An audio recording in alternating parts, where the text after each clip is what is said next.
Waalaikumsalam warahmatullahi Waalaikumsalam warahmatullahi. wabarakatuh. Mohon izin untuk direkam pada pertemuan sore hari ini ya.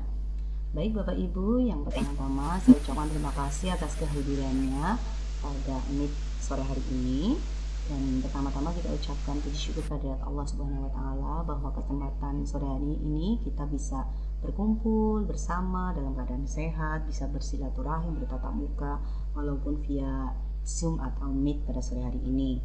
Serta salawat dan salam senantiasa kita sanjungkan kepada Nabi besar Muhammad Shallallahu alaihi wasallam. Baik Bapak Ibu, izinkan saya sebagai calon guru penggerak angkatan 6. Bisa didengar Bapak Ibu? Siap, bisa. Oh, ini kok ada chat yang masih itu apa namanya? Mute gitu. Bu Ratmi, halo? Ya, halo. Berarti bisa didengar ya? Oke. Baik, saya lanjutkan. Saya perkenalkan, mungkin ada yang belum kenal ya di antara ini. Saya Ana Hidayati, calon guru penggerak angkatan 6 Kabupaten Kebumen dan mengajar di SMK Negeri 1 Kuring. Izinkan saya pada sore hari ini untuk bersharing, sekedar sharing tentang budaya positif sebagaimana materi yang saya dapatkan dalam modul atau pembelajaran di calon guru penggerak. Baik, kita buka pertemuan pada sore hari ini dengan bacaan basmalah bersama-sama. Bismillahirrahmanirrahim. Baik, pertemuan kita akan menuju 1 jam ke depan, berarti kira-kira sampai jam 19.40 ya Bapak Ibu ya, karena kita mulainya jam 18.40. Baik, sebelum kita mulai, saya mau mengajak Bapak Ibu itu bermain dulu. Bermain dengan jambot. Pernah dengar mungkin ya Bapak Ibu ya? Halo? Iya, halo. Oke, halo juga. Oke. Saya share jambotnya. Nanti bisa diisi ya, sebentar. Oke, masih.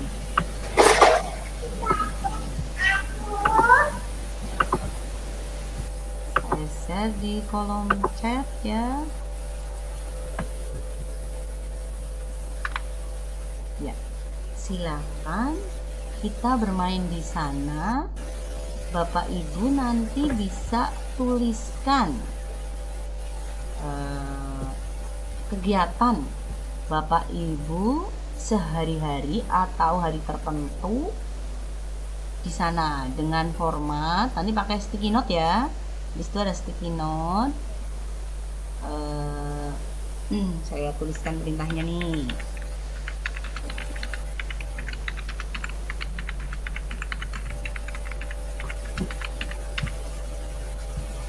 Bu Ana bisa di share screen enggak?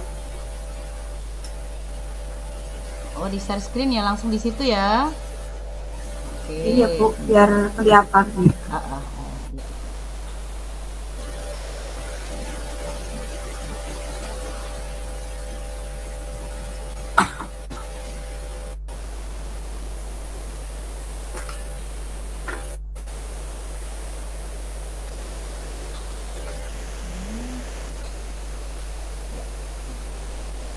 Sudah kelihatan Bapak Ibu? Kelihatan.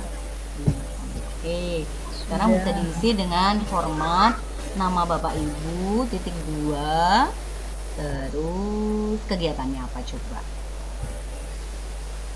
Punya hari yang spesial, misalnya hari Minggu aku ngapain gitu.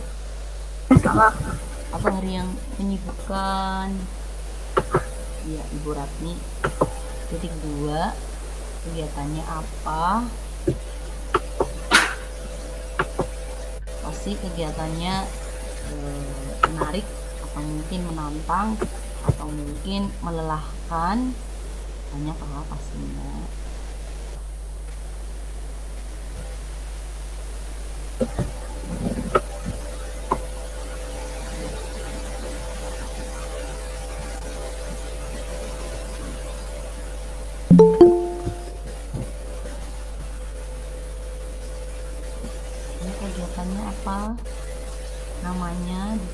kan di situ nama titik 2 terus kegiatan Bapak Ibu.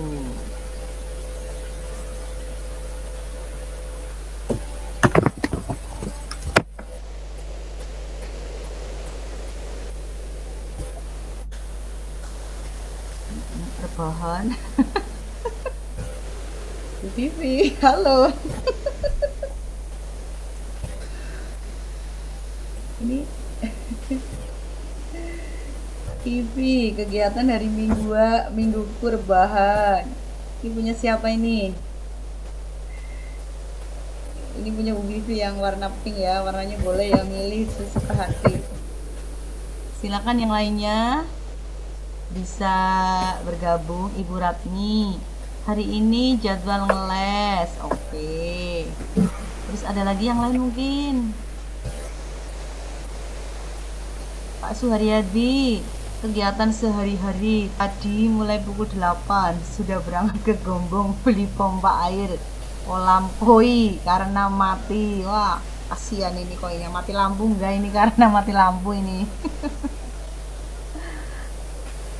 Oke, ada lagi yang mau bergabung ini di Jamboard kita golek utangan.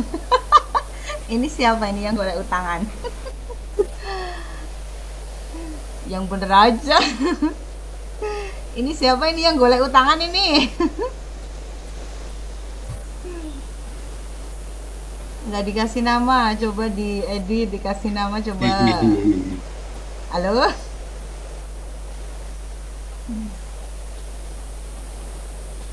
Ada lagi yang lain nih yang mau masuk nih.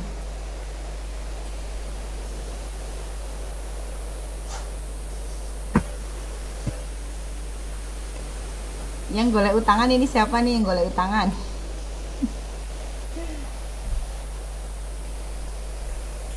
Pak Kartijo, apa ini?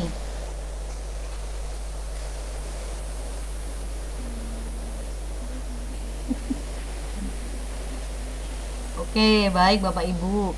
Mungkin kegiatannya memang sehari-hari, kadang ada yang kegiatan rutin, ada yang kegiatannya secara tiba-tiba. Dan pasti semuanya itu membutuhkan energi dan membutuhkan perhitungan yang matang dari kegiatan hari-hari Bapak Ibu. Oke, sekarang saya mau tanya sama Pak Suharyadi nih. Halo Pak Haryadi. Halo.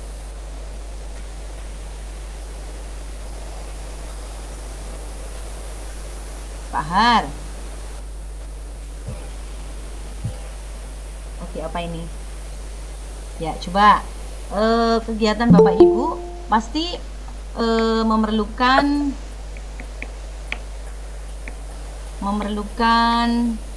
kedisiplinan ya. Memerlukan kedisiplinan yang seperti apa? Coba misalnya Ibu Ratmi nih, hari ini jadwal ngeles gitu ya, Bu. Itu membutuhkan jadwal atau kegiatan menurut Anda itu merasa disiplin atau penuh dengan motivasi atau mungkin sesuatu sing gimana gitu Bu, coba sing kaitannya itu disiplin apa enggak? Ya disiplin karena saya les tiap hari minggu jam 10. Dan itu membutuhkan energi tidak? Perlu itu Bu Ana. Perlu energi dan juga fokus ya. Iya, menyiapkan mental, energi dan kedisiplinan gitu intinya ya. Nah, sekarang ini saya mau tanya sama Bu Vivi nih. Bu Vivi, halo. Halo. Ini yang rebahan melulu. Gimana nih? Kisah nyata Bu. Iya, gimana nih? Kalau rebahan itu kira-kira ada unsur disiplin nggak di situ ya? Rebahan ada unsur disiplinnya, ada. Ada, kira-kira di mananya itu?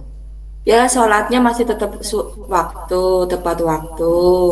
Mandi, walaupun gitu. rebahan tapi tetap melaksanakan kegiatan wajibnya gitu ya Bu ya. Jadi tetap Cuma nggak nggak melaksanakan pekerjaan rumah tangga, cuma pupuan.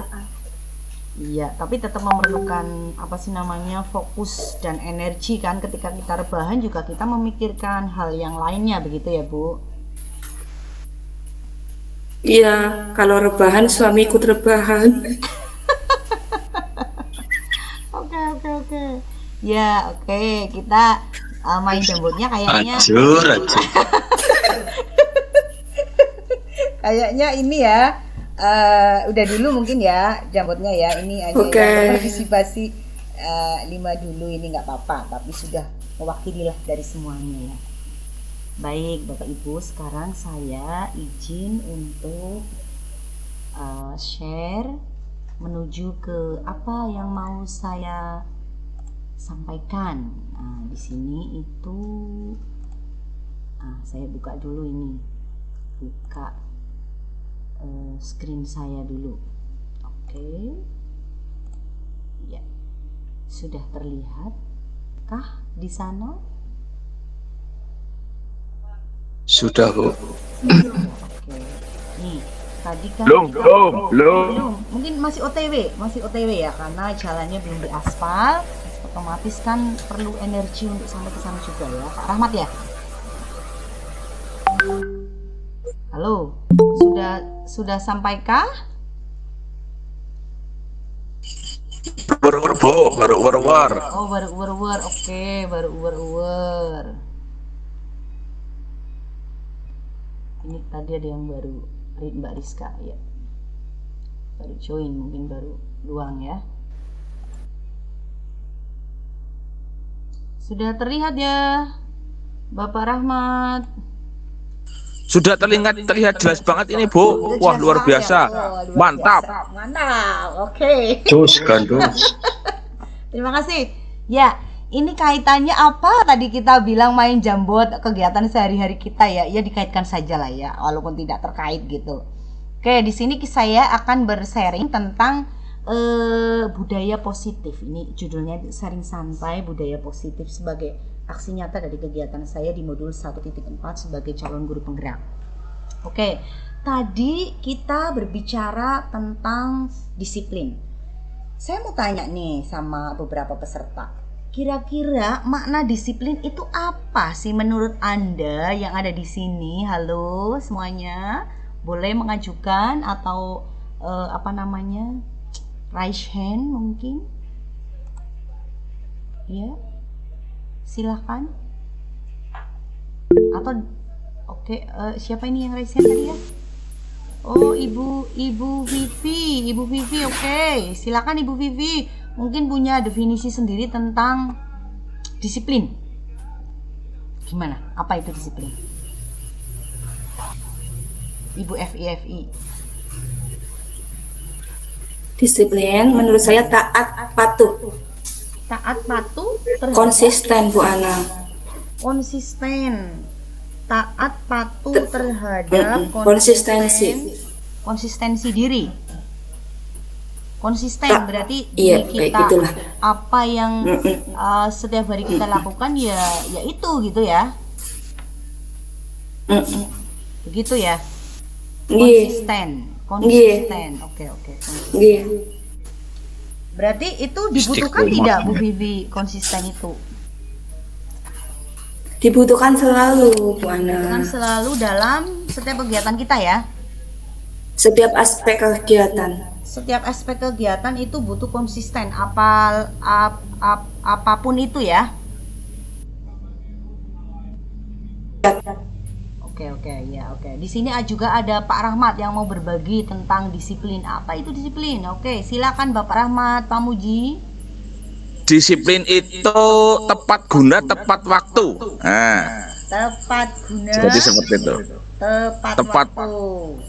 Disiplin Iya. itu tepat guna, tepat waktu. Tepat guna. Oke. Tepat waktu. Iya. Memang kaitannya biasanya disiplin itu kaitannya dengan jadwal, Waktu. dengan waktu, Jadwal, rutinitas. begitu ya. Oke, ada Pak Mantap. Haryadi juga. Pak Suharyadi juga mau berbagi nih. Menurut Pak Haryadi gimana nih? Disiplin itu sebagai Monggo, Pak Gar. staf kesiswaan yang luar biasa. Ya, silakan Pak Suharyadi. Mike bodol Mike mungkin. Oh, Mike gimana ini? Halo Pak Har. Volumenya Cek. di bawah. Cek volumenya. Check and recheck. Cek sound. Wah, menggema sekali. Good sound Pak Haryadi. Oke, gimana nih? Mau berbagi tentang disiplin? Disiplin ya? Disiplin ya? Yes. Menurut Pak Haryadi gimana nih? Halo? Cek sound.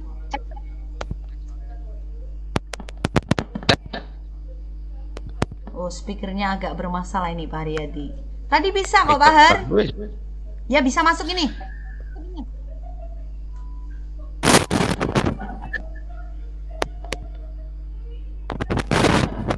Ada kendala ya. Suaranya belum terdengar. Halo Pak Haryadi. Halo. Nggak jadi Bu, suaranya masuk nggak? Nah ya masuk, malah masuk ya, nggak pakai mic malah masuk Pak. Coba dengar nggak? Ya dengar. Ya disiplin itu melaksanakan sesuatu sesuai dengan jalurnya atau apa ya, sesuai dengan tupoksinya, sesuai dengan tata aturannya. Sesuai aturan gitu ya, aturannya gitu ya. Ya. Jadi melaksanakan sesuatu sesuai aturannya. Jadi kaitannya dengan aturan ya. Tadi kalau Bapak Rahmat itu sesuai dengan apa sih? Waktu, tepat waktu ya. Ini Bu Etik baru join. Selamat datang Bu Etik. Good evening. Good evening Miss Etik. Apa kabar? Sehat selalu. Ya, jadi ini baru membahas disiplin nih Bu Etik. Jadi Bapak Rahmat tadi waktu ya, tepat waktu. Kalau Pak Haryadi itu sesuatu yang sesuai dengan aturan. Kalau Ibu Vivi tadi konsistensi, ya betul. Konsisten. Jadi harus konsisten karena sudah disiplin gitu. Ada lagi Bapak Ibu yang lainnya coba memaknai kata disiplin ini. Bapak Hamdi, halo. Gitu, siap. Ayo coba idenya apa nih? Apa disiplin apa itu? Kalau menurut saya ya Bu, disiplin itu perasaan taat dan patuh terhadap nilai-nilai yang dipercaya, merupakan tanggung jawabnya. Mungkin itu Bu. Perasaan dan patuh kepada nilai-nilai yang dipercaya, begitu ya? Ya, berarti ada nilai-nilai yang diyakini gitu ya. Nah, ini udah nyerempet-nyerempet ini pada materi kita yang kaitannya dengan keyakinan atau kepercayaan, nilai-nilai yang diyakini oleh kita begitu ya. Terima kasih Pak Hamdi ini. Jadi masing-masing mungkin mempunyai definisi sendiri-sendiri tentang disiplin itu, tetapi pada intinya itu ya. Pak Bayu baru bergabung. Oke, selamat datang Pak Bayu.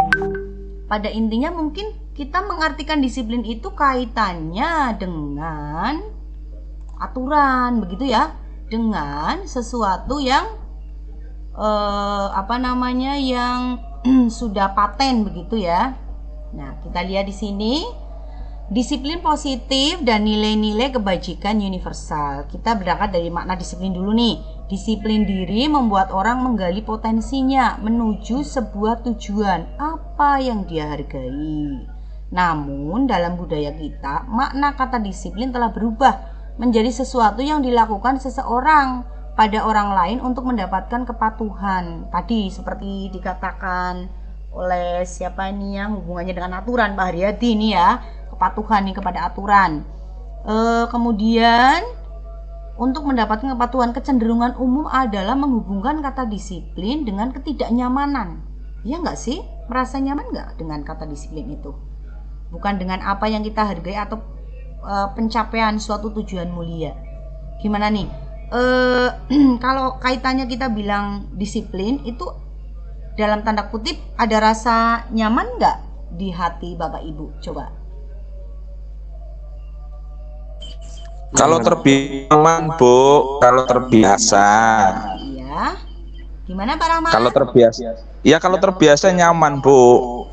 Jadi Biasa kalau disiplin. Oke, kalau terbiasa itu lama-lama akan masuk ke jiwa kita ya, menyatu ya. Ya merasuk. Kalau saya belum bisa disiplin ini. Tapi sudah mulai merasuk apa belum nih? Belum kerasukan. Belum kerasukan. Berarti masih Ya, ada OTW kerasukan. OTW menuju merasuk gitu ya. Ya. Berarti masih ada unsur apa ya dalam tanda kutip terpaksa begitu. Unsur hara. Ya, ada rasa unsur terpaksa begitu tidak? Kira-kira? Tidak. Semua harus melalui sebuah proses. Oke, tapi ada rasa ketidaknyamanan nggak? Tidak. Tidak, tetap nyaman tetapi belum sepenuhnya begitu ya. Iya, OTW lah. OTW, jadi OTW menuju kedisiplinan yang merasuki jiwa begitu ya. Ya, kerasukan kedisiplinan. Oke, good. Ada lagi mungkin ide lain? Ini yang baru masuk ini ada Bu Etik nih. Halo Bu Etik.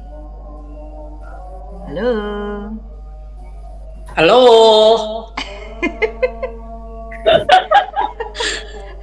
Ini suaranya Bu Jitun apa Bu Etik ini? Penasaran ini. Bu Jitun. Halo Bu Ana. Halo ini Bu Eti. Apa kabar Nak? Kalau Bu Etik sama Bu Jitun tuh suaranya agak berbeda sedikit ya. Satunya itu ngebas, satunya itu penuh pesona. Tapi sama-sama mempesona. Ya beda lah. Satunya halus, satunya ngomongnya tut. Itu kan hanya semacam apa namanya apa sih ya karakter atau apa namanya ya ciri-ciri ya Karakter namanya Bu Ana. oh karakter oke. Nih dari siapa dulu ini, dari Bu Etik dulu apa Bu Jitun dulu ya ini ya? Apa ya? Nih kaitannya tadi kan kita berbicara tentang disiplin. Pak Rahmat tadi bilang bahwasanya itu secara umum bahwa sekarang itu disiplin kayaknya ada ketidaknyamanan atau mungkin berhubungan dengan aturan gitu kan. Tadi Pak Rahmat menyampaikan beliau masih OTW menuju kerasukan disiplin sehingga nanti bisa menyatu dengan jiwa gitu. Nah kalau begitu ini disiplinnya sudah merasuki jiwa, menyatu dengan jiwa raga begitu ya Bu? Sebenarnya disiplin itu sesuatu yang wajib dipaksakan. Wajib dipaksakan. Wajib dipaksakan. Ada unsur Ya. keterpaksaan. Bukan keterpaksaan, karena yaitu kembali ke karakter orang itu berbeda-beda. Ada yang memang dia disiplin, ada yang dia memang teledor, ada yang dia skarpe dewek. Makanya harus dibuat suatu kedisiplinan baik pada guru maupun pada siswa. Karena dengan disiplin kita dapat bekerja dengan baik, anak bisa belajar dengan baik. Kayak gitu. Oke. Berarti di situ ada ketidaknyamanan apa tidak? Nyaman, sebenarnya nyaman. Dengan adanya disiplin itu membuat suatu kondisi yang sangat nyaman. Tapi awalnya harus dengan dipaksa, tapi menuju kenyamanan begitu ya? Menuju kenyamanan, betul. Oke ya, masuk akal sih tadi dengan apa Pak Hamdi ya. Nyambung juga nanti akhirnya bisa merasuk ke nilai-nilai kepercayaan tadi yang Pak Hamdi katakan tadi. Kalau Bu Etik coba gimana Bu Etik? Merasa ketidaknyamanan kah atau ada unsur keterpaksaan kah atau cenderung bagaimana dengan disiplin itu? Ya oke, Bu Ana. Yang namanya disiplin itu kan setuju pendapatnya Bu Jitun, Pak Rahmat ya. Baru itu yang saya dengar itu setuju pendapatnya beliau itu pakar-pakar. Memang itu dari kebiasaan menurut saya. Awalnya kebiasaan orang yang disiplin itu kalau tidak disiplin justru tidak nyaman. Oh iya. Iya, kalau kebiasaannya orang yang tadinya tidak disiplin semaunya, disuruh disiplin juga tidak nyaman, terpaksa. Cuman dengan disiplin itu membuat suasana itu malah justru menjadi nyaman gitu. Iya, iya, iya. Ya, jadi memang, kalau iya memang butuh, kadang yang nggak disiplin harus dipaksa untuk disiplin karena itu membuat suasana itu menjadi nyaman. Jadi kita semuanya itu terlaksana dengan tertib, dengan temoto kayak gitu. Jadi kita mengatakan sesuatu ini salah itu tidak ada engkau mbok disengit ini, mbok salah tentang ini kayak gitu loh. Iya, betul. Ya, itu mungkin sedikit pendapat saya. Terima kasih Bu Eti, kado pendapatnya luar biasa memang ya. Jadi Aduh, CGP. Jadi intinya semuanya ini sepakat ya, kalau disiplin itu sebenarnya menuju kenyamanan. Intinya seperti itu ya Bapak Ibu ya. Disiplin itu intinya nyaman. Sepakat. Ya, biar nyaman. Memang awalnya tidak nyaman, tetapi memang itu menuju kenyamanan. Apalagi ketika sudah merasuk kemana Pak Rahmat? Merasuk ke kolbu. Merasuk ke kolbu, ngeri banget Pak Rahmat. Iya, Iya. Cuman Jadi, kan Bu Ya. Ana, cuman kan kadang ada sesuatu yang membuat kita itu melanggar disiplin itu kan juga kadang ada menanggalkan itu. disiplin ya. Melanggar. Melanggar. Ya. Iya. Kenapa itu? Jadi ada ya, misalkan apa ya? Misalkan kita harus ngajar jam kedua, tapi ternyata ada kepentingan lain yang juga tidak boleh tidak gitu loh. Itu gimana itu? Itu beda berarti. Nah, itu beda. Yang penting ya beda. Sekarang kita masuk jam 7 ngajar, tetapi kita ada kepentingan. Ya itu beda banget. Bedanya Tapi kan kita tetap dalam ya tetap disiplin karena kita tidak meninggalkan tugas mengajar. Contohnya memberikan tugas pada anak. Ya, begitu. Tapi intinya disiplin lah. menjalankan begitu ya. Ketika Anda tidak memberi tugas kepada anak, nyamankah Anda? Tidak. Kita berdebar-debar. Tukang absen jalan terus. Betul. Tidak. Memberi tugas terus pun juga tidak nyaman. Iya. Memberi tugas terus juga tidak nyaman, betul. Jadi memang betul disiplin itu membuat kita jadi nyaman. Kalau kita disiplin mengajar, walaupun ada tugas luar, tetap menjalankan tugasnya mengajar, disiplin walaupun hanya lewat tugas, nyaman kan Bapak Ibu? Gitu ya. Oke, saya sudah bisa menangkap apa yang kita bahas hari ini. Disiplin ya. Oke. Selanjutnya saya punya slide di sini. Ada nilai-nilai kebajikan universal. Nilai-nilai kebajikan itu adalah nilai-nilai positif manusia yang merupakan tujuan mulia yang ingin dicapai setiap individu. Nilai-nilai tersebut bersifat universal dan lintas bahasa, suku, agama maupun latar belakangnya masing-masing. Nih, menurut Bapak Ibu nilai-nilai kebajikan universal itu apa ya? Coba saya pengen dengar suaranya Bu Walsiam. Halo Ibu Walsiam. Halo. Halo. Halo. Ibu Wal, gimana nih? Iya, di sini ada nilai-nilai kebajikan. Mungkin Ibu Walsiam punya definisi tersendiri dari nilai-nilai kebajikan itu. Nilai-nilai kebajikan itu menurut Ibu apa? Nilai-nilai kebajikan yang bersifat universal berarti baik itu, benar itu berlaku bagi semua orang.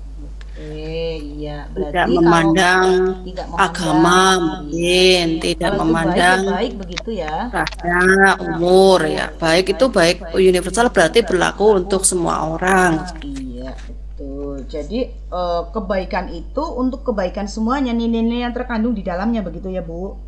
Iya. Oke, begitu saja.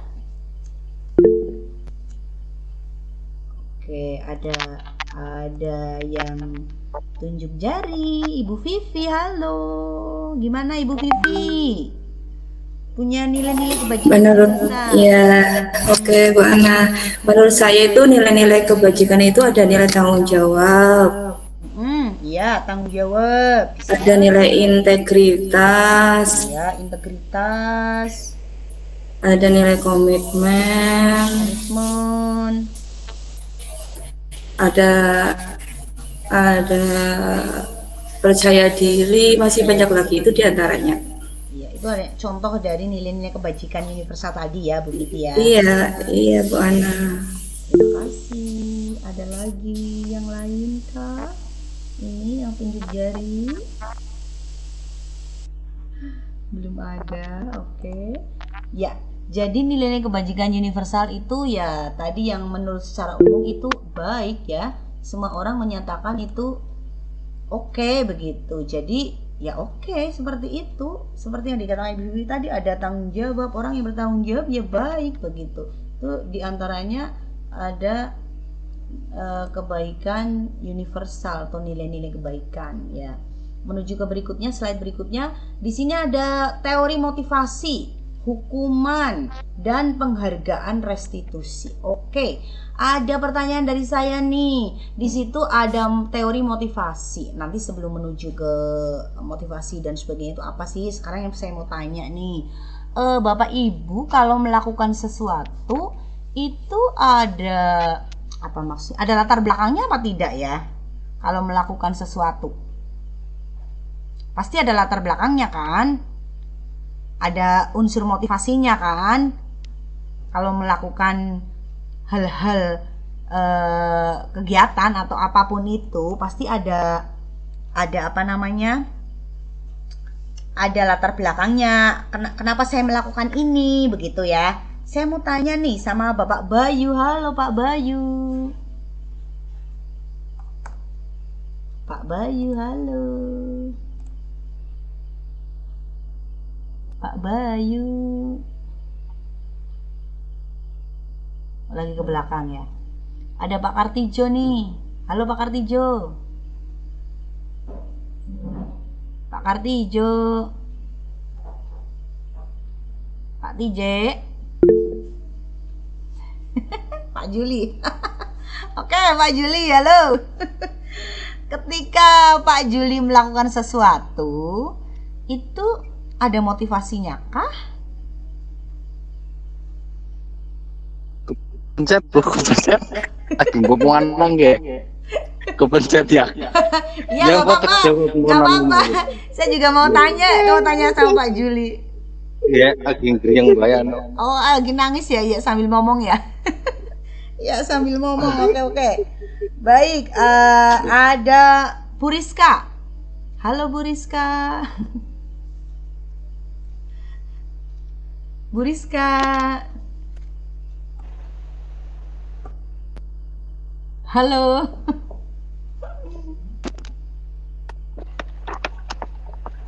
Pak TJ. Stay di situ kah? Nggih, mohon izin Bu. Gimana? Oh Pak Hamdi ya, oke Pak Hamdi. Gimana nih? Ada latar belakang kah atau motivasi kah? Nggih Bu, biasanya sih kalau menurut saya sendiri nih Bu, pengalaman pribadi, kalau kita itu mau melakukan sesuatu itu latar belakangnya hanya niat Bu. Oke. Niat dari hati ya? Iya Bu. Berarti kalau tidak niat ya tidak gitu ya? Iya Bu, biasanya kayak gitu Bu. Oke. Oh, bagus banget ini, berarti ada keniatan, ketekatan hati begitu ya.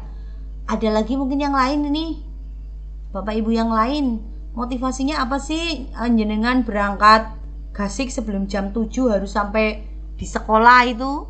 Motivasinya apa ini? Ibu yang baru gabung ada Ibu Ika. Absen. Hai. Absen. Oke, Bu Pak Suharyadi, ini mic-nya sudah bunyi, Pak. Motivasinya absen, ya. Motivasinya absen. Berarti itu Absen enggak ada BAP, Bu. biar tidak di BAP. Berarti karena ada unsur dari luar ya. Ya betul ya. Karena ada unsur dari luar kan, biar apa namanya dikatakan tanggung jawab sama Cabdin gitu. Iya, yang penting kan absen. Masalah mulang kan orang ngerti. Masa sih? Oke, dari Pak Haryadi itu karena absen. Kalau dari Pak Hamdi itu karena niat gitu ya, dari dalam diri ya. Oke, ada Bu Suratmi, halo. Kenapa Bu? Berangkat gasing sebelum jam 7, sudah sampai sekolah.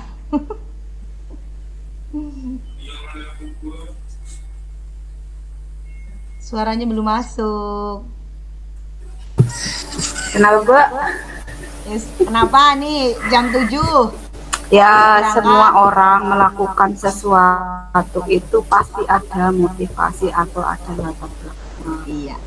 Baik itu untuk kebutuhan, kewajiban, atau yang lainnya pasti ada.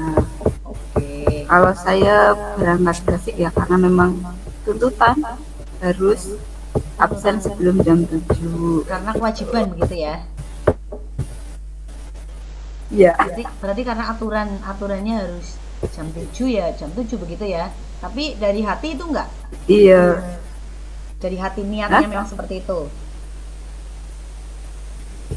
Ya, ada niat berangkat gasik kalau bisa. Kalau nggak bisa ya telat. Iya.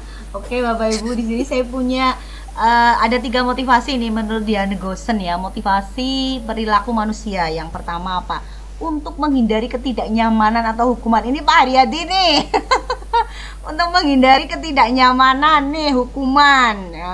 Atau mungkin sebagian yang lain juga. Yang kedua, untuk mendapat imbalan atau penghargaan dari orang lain. Pujian, biar mendapat hadiah. Biar dipuji sama ibu kepala ya. Kemudian ada yang ketiga itu untuk menjadi orang yang mereka inginkan dan menghargai diri sendiri dengan nilai-nilai yang mereka percaya. Nah ini kembali ke Pak Hamdi lagi nih ya, adanya niat ya, karena nilai-nilai yang dipercayai begitu ya. Jadi karena adanya dari dalam diri niat tadi ya. Ini yang diharapkan itu yang poin ketiga ini gitu. Bukan karena kita ingin mendapat imbalan atau mungkin karena menghindari hukuman, menghindari PAP dan sebagainya. Nah, untuk menuju ke sini tadi kembali kedisiplinan tadi ya, harus harus berlatih seperti kata Bu Citun tadi ya di depan ya. Memang untuk kenyamanan ini ya bisa berasal dari diri sendiri, juga menghargai diri kita. Begitu enggak? Coba Bu, Pak Bayu. Halo Pak Bayu. Pak Bayu, halo. Nggih, siap. Pripun? Ya, gimana ini? Motivasinya kira-kira kalau Pak Bayu di antara 3 ini yang mana ini? Motivasi di antara 3 ya, Bu ya? Ya itu yang mana nih, Pak Bayu nih? Enggak apa-apa, enggak. Saya lebih cenderung yang ketiga, Bu. Oh, memang dari yang ketiga ya. Karena ingin karena menghargai diri sendiri ya. Ya betul. Kita kan bekerja kan untuk menghargai diri kita sendiri juga menghargai orang lain, Bu. Iya, dengan kita menghargai diri kita, dengan kita menghargai diri sendiri, kita bisa menghargai orang lain seperti itu. Iya, betul sekali. Ya, betul sekali Pak Bayu begitu ya, ya. Gimana ini Bu Ika? Bu Ika yang baru join. Halo. Bu Ika, halo. Tadi kayaknya join deh Bu Ika deh. Tapi apa gimana ini? Halo Bu Ika. Ya, baris sinyal jelek Bu Ika. Oh, sinyalnya ya. Ya, Bu Jitun lah. Oke lah. Masih? Kira-kira yang mana ini? Milih yang mana Bu Jitun nih yang sesuai diri Anda ini? 1, 2, 3 semuanya atau 3 saja atau yang mana nih? Kayaknya semuanya saling terkait deh. Semuanya ya, kadang ada pada diri kita begitu ya? Iya. Jadi tidak ada pilihan karena semua harus dipilih. Semua dipilih. Ya iyalah, karena itu saling satu sama lain saling terkait. Tidak cuma nomor 3 saja. Iya. Karena kadang ada yang nomor 1, kadang ada yang nomor 2 gitu ya. Ya motivasi, iya motivasi itu bertujuan untuk diri sendiri, untuk orang lain, dan akhirnya aja untuk kedisiplinan juga. Kembali ke tadi ya, kenyamanan tadi ya. Iya betul.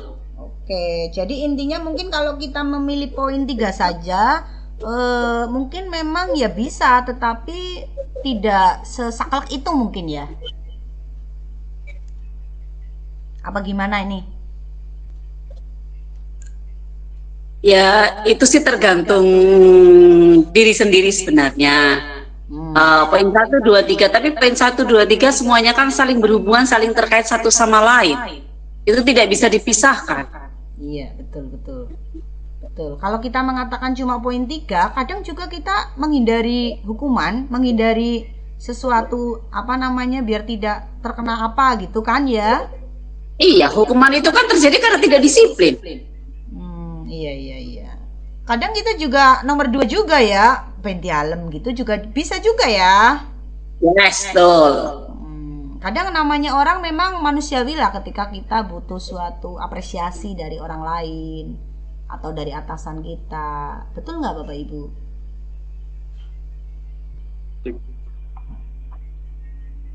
Hula? Ini pada makan malam kayaknya. Betul ya? Hai. Iya. Lagi pada makan malam kayaknya ya. Sambil makan.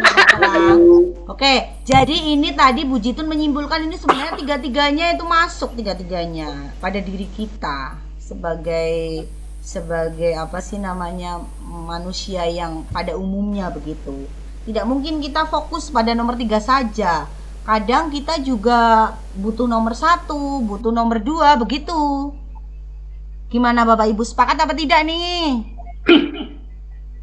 Sepakat Bu Ana. Sepakat. Kayaknya lemes banget nih. Sepakat. Untuk kepentingan diri lah ya Bu. Iya, kadang juga ya kita menghindari hukuman kan biar tidak ditegur juga. Kadang juga peneti alam ya kan. Tapi juga karena kadang dari diri sendiri emang niatnya seperti itu begitu kan. Oke. Next kita iya betul sekali, punya kepentingan dan punya nilai-nilai yang kita percaya dari diri kita, jadi diri sendiri begitu. Next ada nih hukuman dan penghargaan. Di sini ada hukuman. Hukuman itu terlihat nggak ya Bapak Ibu ya, apa terlalu kecil ya? Saya zoom lagi ya. Nih, gambarnya hukuman. Di sini tuh hukuman itu ada kata hukuman, ada kata konsekuensi, ada kata restitusi ya. Oke. Jadi ketiga-tiganya itu hampir mirip tetapi berbeda. Hukuman itu lebih cenderung sesuatu yang menyakitkan. Yang menyakitkan harus terjadi. Hukuman tidak nyaman juga, gitu kan? Terus ada korban di situ yang merasa disakiti, itu kalau hukuman. Kemudian ada konsekuensi. Konsekuensi itu sesuatu yang harus terjadi sebagai akibat dari sesuatu hal, mungkin seperti itu ya. Nah, ada lagi di sini restitusi. Restitusi merupakan pilihan, menguatkan untuk murid dalam jangka waktu panjang. Korban mendapatkan ganti dan sebagainya. Kira-kira nih dari Ibu Rizka. Halo Ibu Rizka. Ibu Rizka. Lagi di belakang mungkin ya. Atau dari Bapak Ibu yang lain nih, melihat 3 kata ini. Kira-kira gimana ini? Coba saya mau nih tunjuk jarinya mana coba. Dari Bapak. Tulisannya nggak kelihatan. Tulisannya nggak kelihatan. Coba sebentar. Terlalu kecil ya, Pak? Lagi. Oke. Kurang gede. Kurang gede. Ini sudah gede banget, Pak. Gimana nih? Gambarnya di kayak Bu Ana. Ditarik pojokan.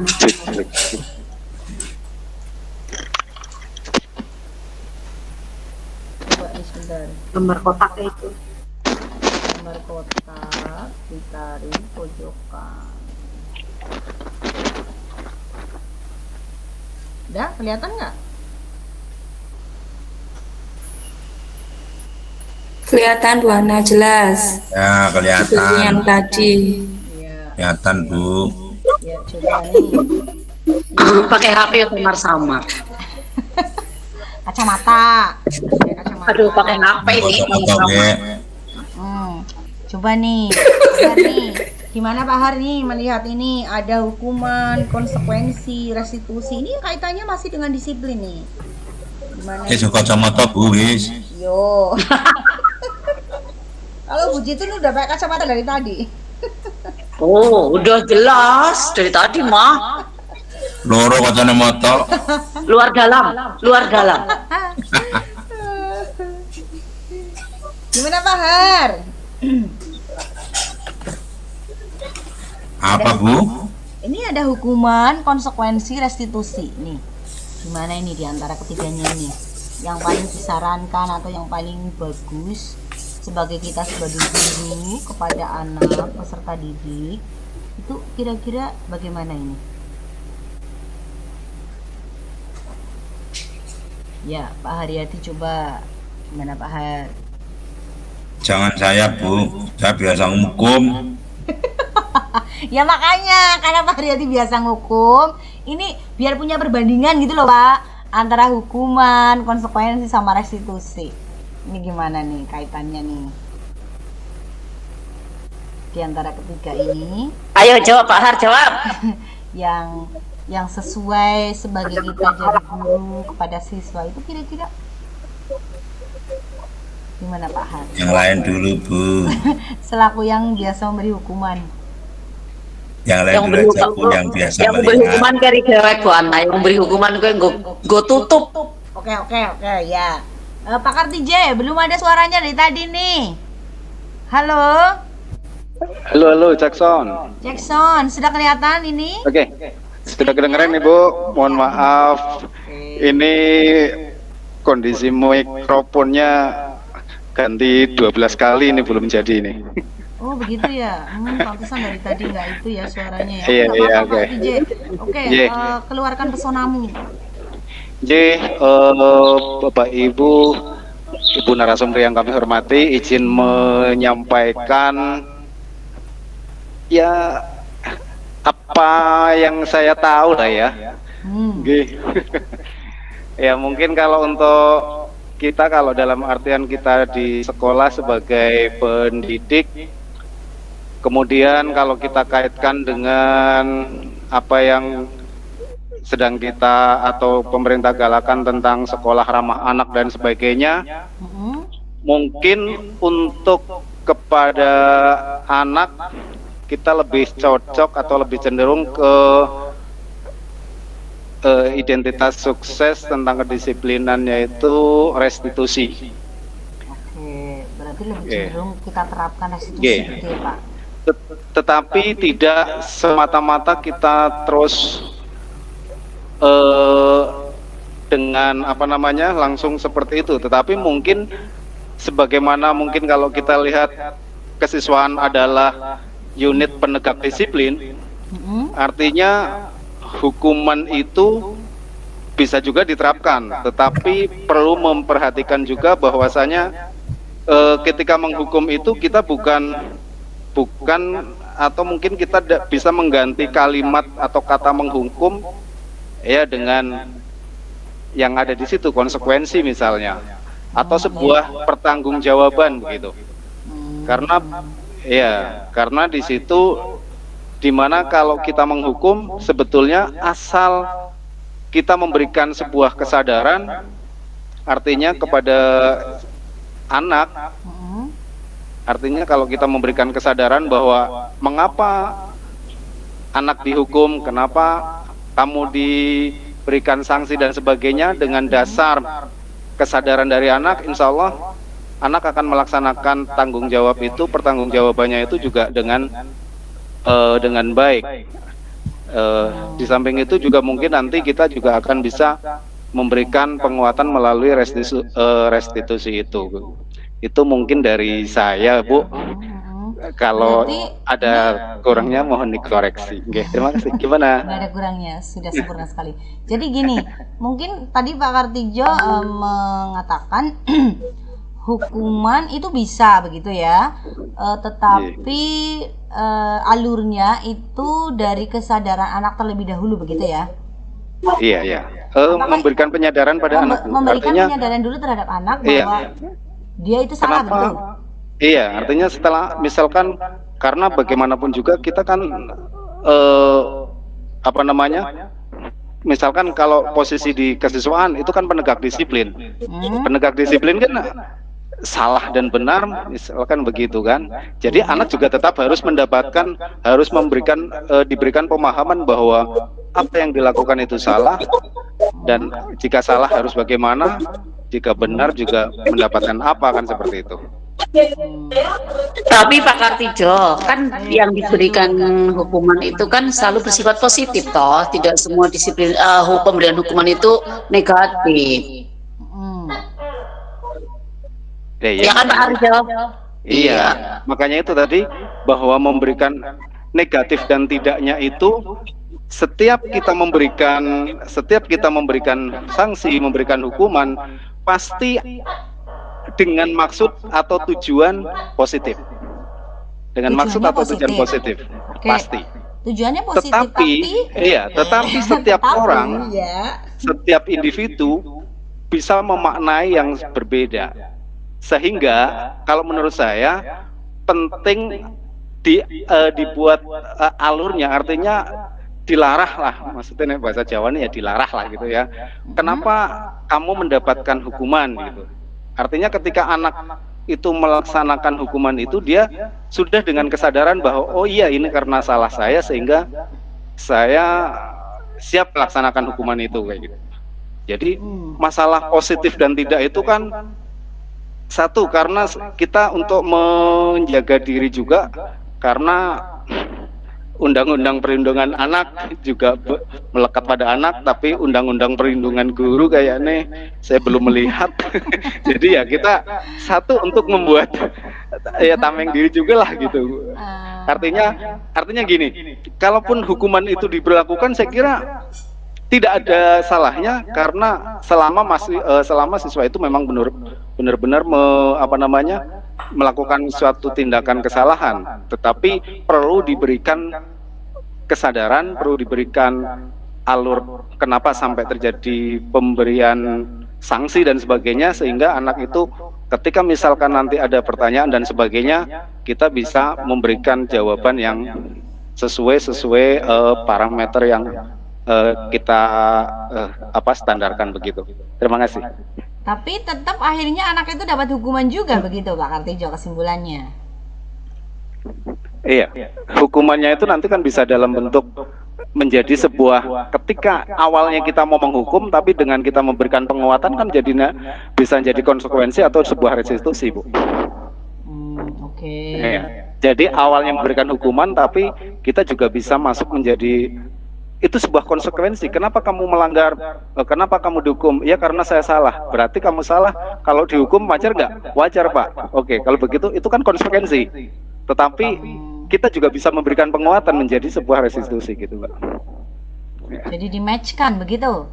Iya, artinya antara hukuman, konsekuensi dan restitusi sebetulnya tergantung, menurut saya loh ya. Menurut saya tergantung bagaimana kalimat yang keluar dari kita. Iya, kalimat yang keluar dari kita, kemudian pemahaman anak dari apa yang kita sampaikan, sehingga itu akan dimaknai sebagai sebuah hukuman, konsekuensi atau restitusi kayak gitu Bu. Terima kasih. Jadi membungkus membungkus sebuah hukuman menjadi sebuah restitusi. Membungkus berarti kan isinya podo Bu. Lah iya, kan begitu. Kalau kesimpulannya, coba dari bapak-ibu yang lain, saya mau denger nih. Monggo. Memodifikasi mungkin Bu. Memodifikasi. Jadi ada 3 ini tapi apa sih ke situ gitu ya. Jadi dibungkus 3-3-nya bungkus gitu kan ya Pak TJ ya. Contoh gini Bu, kalau misalkan saya di unit bimbingan konseling, kan nggak mungkin saya menghukum, karena kalau saya menghukum kan saya disalahkan. BK kok menghukum, kan nggak boleh. Tapi kalau di kesiswaan itu kan memang tanggung jawabnya di situ. Penegak disiplin, yang namanya penegak disiplin ya di mana-mana ya istilahnya ya menghukum lah, mau diistilah apa lagi. Nah tinggal dari istilah hukuman itu mau dibuat apa, mau konsekuensi atau restitusi, bahasa kita yang mau kita munculkan itu menjadi konsekuensi atau restitusi gitu bahasanya. Ayo coba idenya Bapak Ibu yang lain. Di situ dituliskan kalau hukuman, ini bedanya ya, hukuman, konsekuensi, dan restitusi. Hukuman itu sesuatu yang menyakitkan, tidak nyaman bagi anak gitu ya. Mungkin kata tidak nyaman tadi dikamuflasekan sama Pak Kartijo ini jadi nyaman karena anak ada kesadaran setelah mendapat restitusi begitu ya. Kemudian ada anak yang merasa tersakiti, sakit hatinya atau mungkin sakit fisiknya begitu, itu hukuman ya. Kalau konsekuensi itu adalah tidak nyaman untuk murid dalam jangka pendek, tetapi dia akan terlupakan nantinya gitu. Kemudian ada korban yang bisa diabaikan, atau di sini ada anak dibuat tidak nyaman saat itu.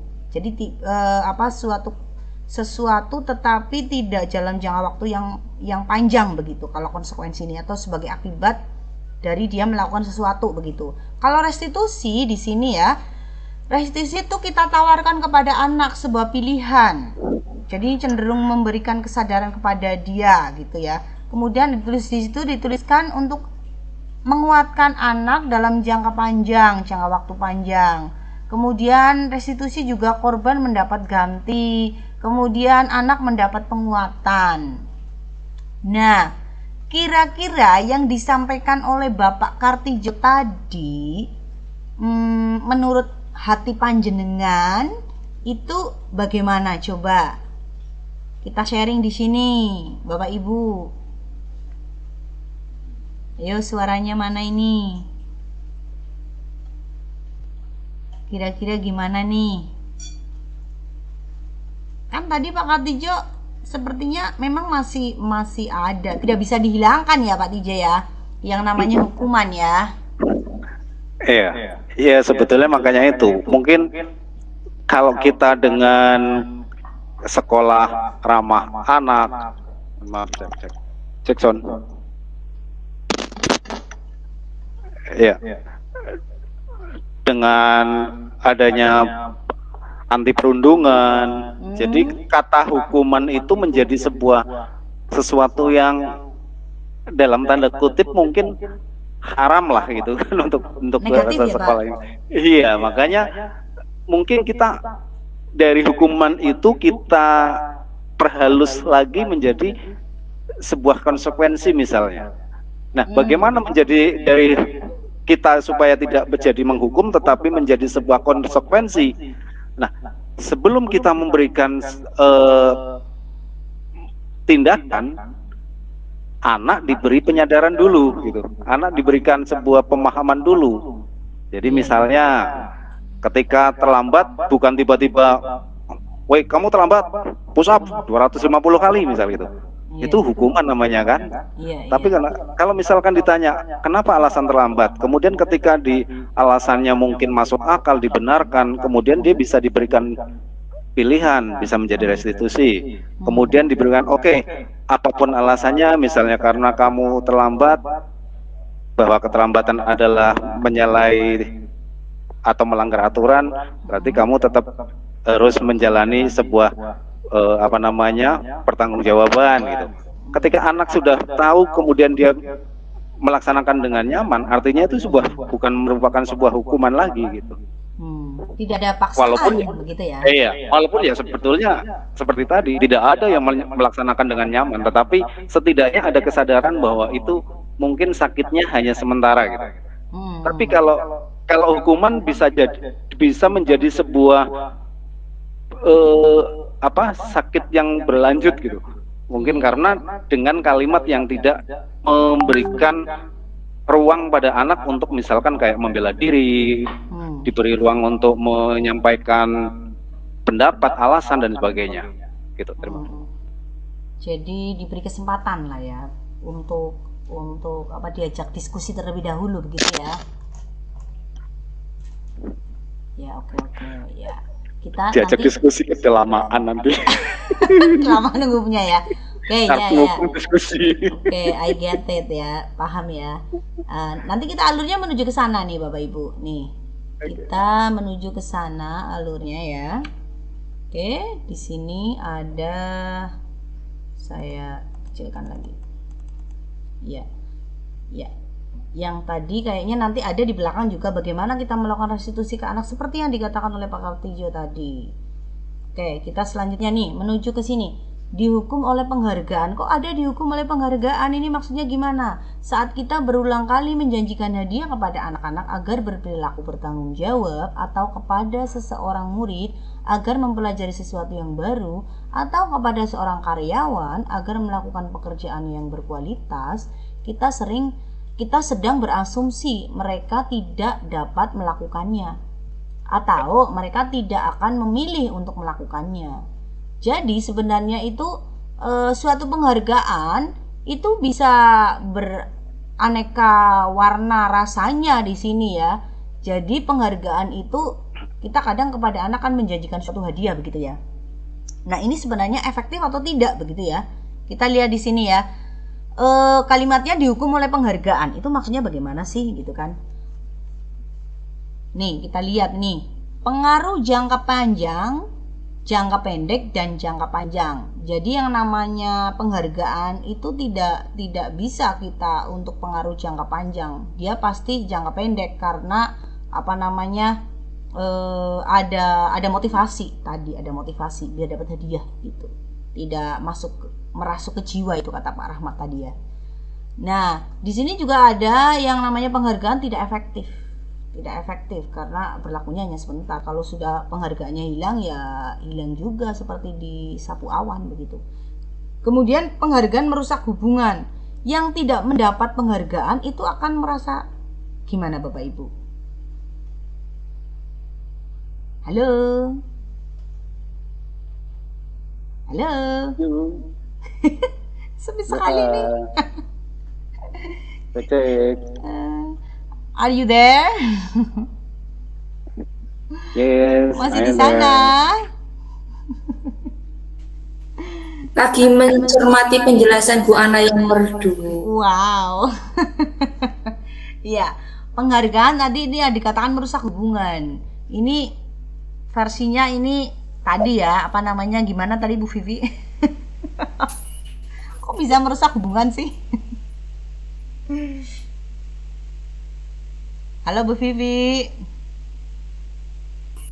Galang. Iya, kok bisa penghargaan itu merusak hubungan? Enggak, saya enggak bilang merusak hubungan kok. Enggak, tapi di sini kan penghargaan itu merusak hubungan. Ini gimana? Oh.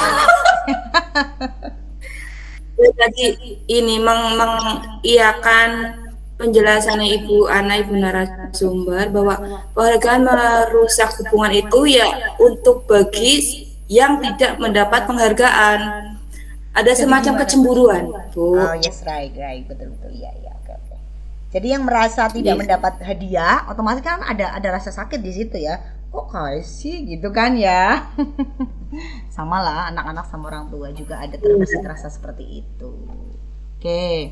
Yang berikutnya penghargaan mengurangi ketepatan ya. Memang kadang tidak tepat ya Bapak Ibu ketika kita mengurangi penghargaan karena belum tentu itu dia yang sebenarnya begitu. Kemudian penghargaan menurunkan kualitas, ini hampir sama dengan yang mengurangi ketepatan ya. kualitasnya jadi tidak bisa. Dia yang sudah mendapat penghargaan belum tentu mempertahankan kualitasnya untuk kedepannya ketika dia tidak mendapat penghargaan. Kemudian penghargaan mematikan kreativitas, itu juga sama kayak tadi. Ketika sudah tidak mendapatkan hadiah, ya sudah, ngapain gitu kan?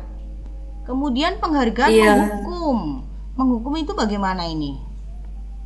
Ada yang bisa memberikan idenya? Penghargaan kok bisa menghukum, bagaimana ini ya?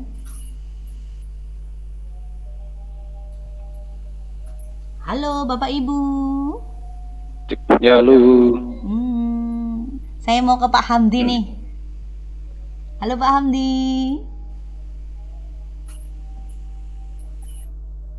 Pak Hamdi. Iya Bu. Iya. Disambung Bu. Gak apa-apa. Kok ini penghargaan menghukum, maksudnya gimana ini? Bisa itu nggak coba? Penghargaan menghukum. Ini versinya, iya versinya gimana ya?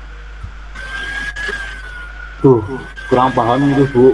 Biasanya kan penghargaan itu kan sebagai bentuk apresiasi ya Bu. Tapi ini di sini kok menghukum gitu ya? Menghukum malah ya. Kok bisa ya? Ya. Ada yang bisa punya ide nih tentang penghargaan menghukum nih?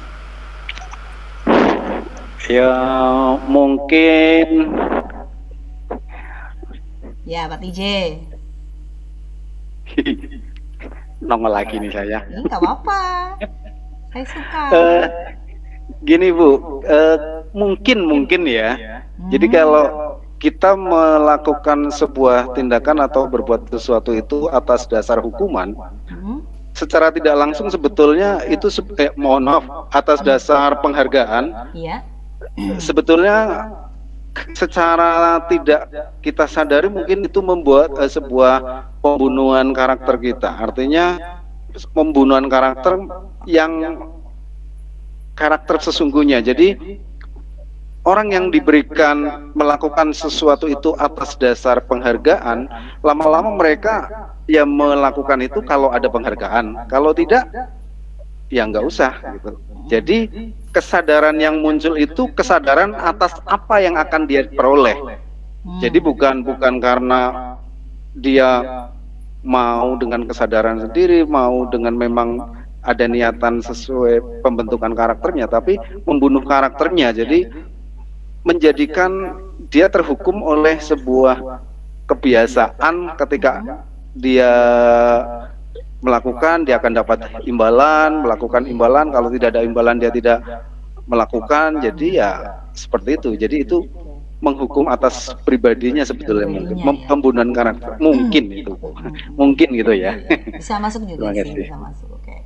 Ya, terima kasih Pak TJ. Oke, luar biasa Pak TJ ya pemahamannya ya. Ya, di sini memang penghargaan menghukum ke situ ya, mirip-mirip ke situ memang ya, tujuannya ke situ. Jadi ketika anak sudah mendapatkan hadiah, misalnya ya ranking, dia mendapat ranking 1, otomatis kan kedepannya dia harus mempertahankan kan. Kalau nanti tidak ranking 1, nanti gimana gitu kan, dia down gitu kan, malu dan sebagainya, mendapat hujatan dari temannya, dari ibunya, atau mungkin dari gurunya. Kok kamu nggak bisa ranking 1 lagi sih, kenapa sekarang rankingnya malah turun jadi 15, mungkin seperti itu. Nah ini juga bisa sebagai bentuk hukuman tadi kayak Pak Kartija itu dari dalam gitu ya, merasa dirinya tadi merasa seperti itu, jadi down gitu mungkin ya. Nah yang paling bagus ya ini motivasi dari dalam diri, yaitu intrinsik. Jadi bukan karena penghargaan ini begitu ya, tapi karena memang karena niatnya tadi dari dalam diri. Oke, baik Bapak Ibu, kita lanjutkan nih.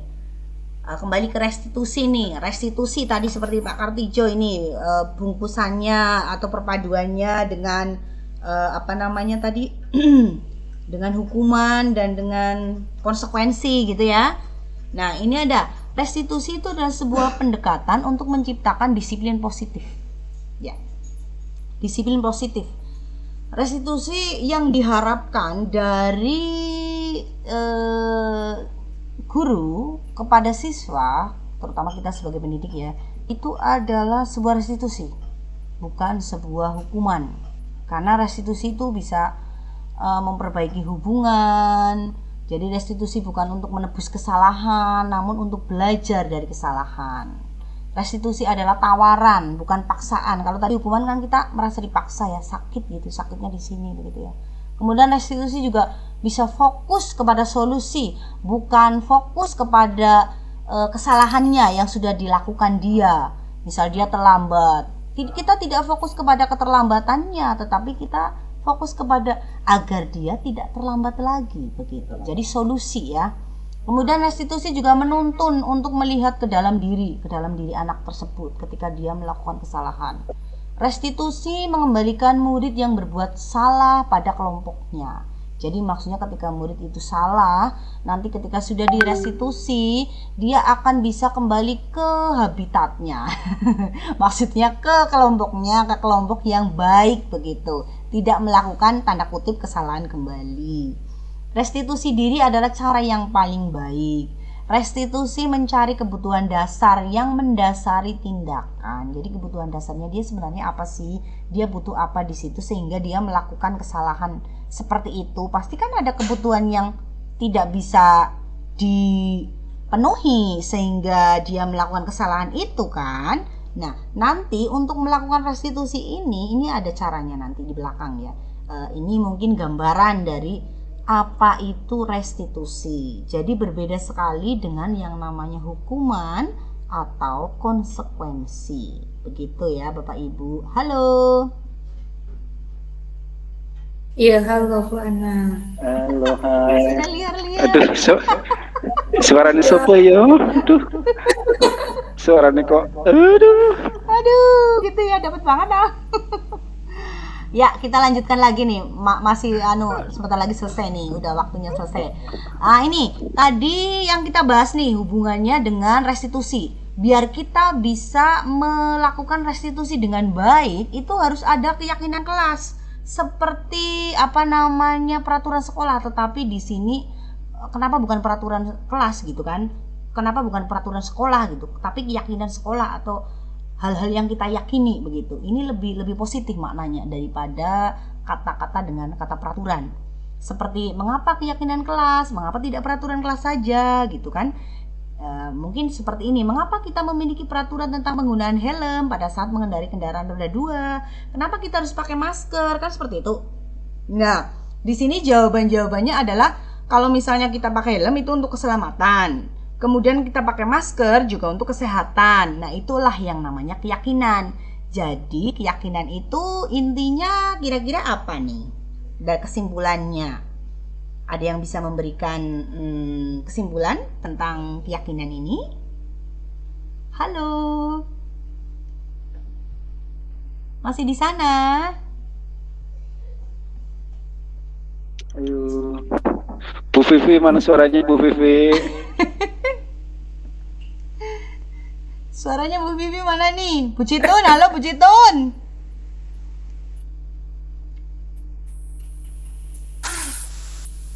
Bu Citun lagi isoma Bu Ana. Oh, Halo, apa? Iya, ini tadi nih ada keyakinan nih. Kesimpulannya apa nih Bu Citun dari keyakinan ini? Aduh, keyakinan ya. Iya. Keyakinan itu suatu energi positif menurut saya. Suatu energi positif yang membuat misalnya dengan menggunakan masker kita tidak tertular. Karena sudah mempunyai energi positif, yakin kita nggak tertular. Jadi keyakinan itu energi positif yang berada pada diri kita sendiri untuk melawan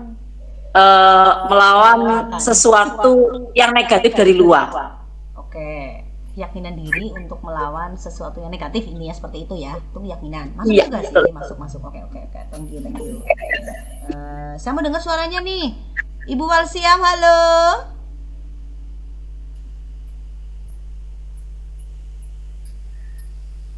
Ibu Walsiam.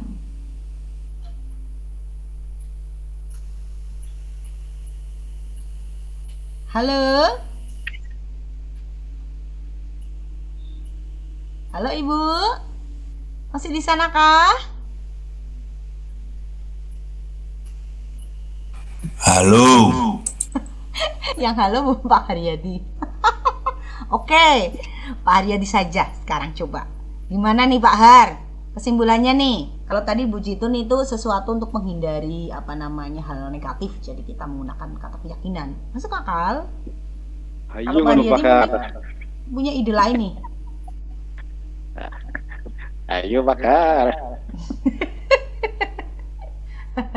Pasti idenya luar biasa nih. Tulisannya ora keton.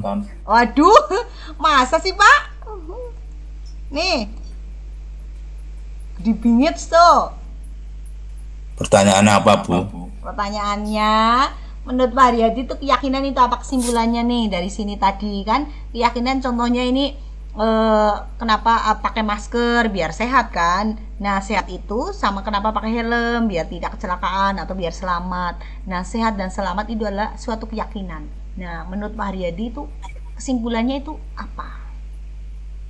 Kenapa harus pakai keyakinan bukan peraturan begitu?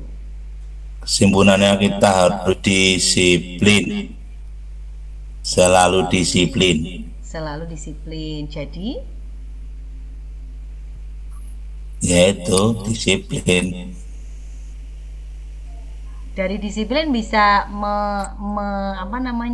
menyambung ke sebuah keyakinan untuk melakukan sesuatu atau hal yang positif begitu ya Pak Har? Apa gimana? Dari kebiasaan disiplin yang pertama dipaksakan nanti akan menjadi kebiasaan, Bu. Akhirnya menjadi keyakinan. Ya biar kebiasaan, iya. Iya. Oke, jadi disiplin, kemudian dibiasakan, akhirnya menjadi suatu keyakinan. Ya, begitu bisa. Oke, terima kasih. Dibiasakan jadi kebiasaan. Ya, atau ada lagi yang mau menambahkan nih? Monggo yang mau menambahkan nih. Kira-kira apa ini maksudnya nih? Tuh Bu Vivi angkat tangan tuh. Ya Bu Bibi, oke. Keyakinan itu kan lebih memotivasi seseorang dari dalam, gitu Bu. Jadi kalau peraturan hanya sekedar peraturan gitu. Tapi kalau keyakinan berarti kan itu motivasi dari seseorang sendiri. Yes. Jadi nanti akan terbiasa kalau sudah itu kalau udah yakin. Yes. Itu sih menurut saya. Iya, bagus Pika ya. Ini dikorelasi dengan tadi idenya Pak Haryadi nih. Bagus nih, korelasinya dapat nih dua-duanya ya dari Bu Ika. Iya. Bu Vivi lebih lama lagi dong ngomongnya. Iya Bu Vivi, halo. Ayo Bu Vivi, ditunggu nih suaranya. Gimana? Keyakinan mengamini ngendikane Pak Suharyadi dan Bu Ika. Kalau saya versi BK mungkin agak sedikit bahasa. Boleh. Gimana? Versi BK gimana Bu Vivi? Ditunggu. Versi BK itu kalau keyakinan itu kekuatan diri untuk selalu berpikir positif, ya kurang lebihnya seperti itu, menambahkan. Iya. Kaitannya tadi sama berpikir positif.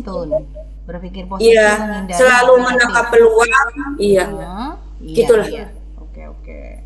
Ada lagi Bapak Ibu yang mau disampaikan tentang keyakinan ini? Ya Bu Vivi, apalagi Bu Vivi? Cukup. Oh, cukup. Kirain mau nambahin lagi, tunjuk jari lagi. Pencet buana mau turun tangan. Ya, intinya keyakinan itu hal yang positif ya, yang diyakini, yang mendasar gitu ya tadi disampaikan Bu Ika. Dan untuk menjalankannya memang butuh keyakinan. Keyakinannya itu biar yakin, jadi hal-hal yang positif begitu. Ya, oke, terima kasih ide-idenya Bapak Ibu, semuanya masuk, semuanya oke dan terhubung dengan yang namanya keyakinan. Oke, kita lanjutkan. Nih, ada kebutuhan dasar manusia. Ada 5 kebutuhan dasar manusia, yaitu penguasaan, kasih sayang, kebebasan, kesenangan, bertahan hidup. Nah, kaitannya dengan tadi yang kita bicarakan, ini masih berkaitan nih. Kaitannya apa ini kira-kira nih? Kebutuhan dasar dengan suatu pelanggaran atau sesuatu yang dilakukan oleh murid sehingga hubungannya dengan disiplin, hubungannya dengan konsekuensi atau restitusi atau apa, ini ada kaitannya pasti ini kan? Ada yang bisa menyampaikan coba? Idenya? Monggo, kebutuhan dasar manusia kaitannya dengan yang tadi kita bicarakan ada tidak?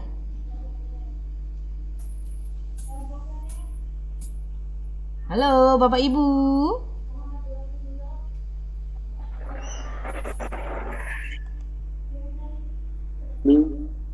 Halo, ya, gimana nih? Kaitannya nih.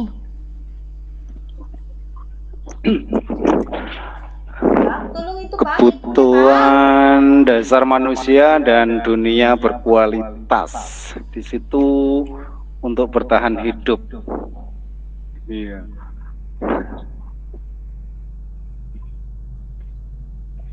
Ada yang bisa memberikan pandangannya?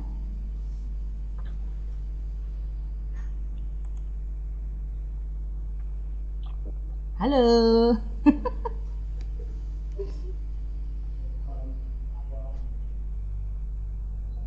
Ya, baik Bapak Ibu.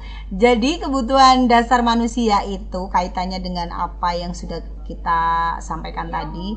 Itu memang ada suatu kebutuhan yang tidak terpenuhi. Ketika kebutuhan itu tidak terpenuhi, pasti akan terjadi sesuatu terhadap anak kita. Nah, ketika anak kita itu melakukan sesuatu dalam tanda kutip itu tidak sesuai dengan aturan, nah itu perlu dipertanyakan. Berarti pasti ada kebutuhan dasarnya yang tidak terpenuhi. Jadi intinya kita sebagai guru itu menyeimbangkan kebutuhan dasar murid-murid kita. Seperti halnya kita, kadang kalau kebutuhan dasar kita itu tidak terpenuhi salah satu di antara 5 ini, bagaimana rasanya Pak TJ? Halo. Halo. Gimana rasanya nih? Rasanya sakit. Sakit ya? Iya, tapi paling tidak kebutuhan dasar kita itu sebagian ada yang terpenuhi, sehingga kebutuhan yang tidak terpenuhi itu jangan sampai mengakibatkan diri kita oleng begitu mungkin ya. Mungkin seperti itu. Ada ide yang lain monggo Bapak Ibu nih. 3 slide lagi selesai. Ada yang mau disampaikan lagi Bapak Ibu?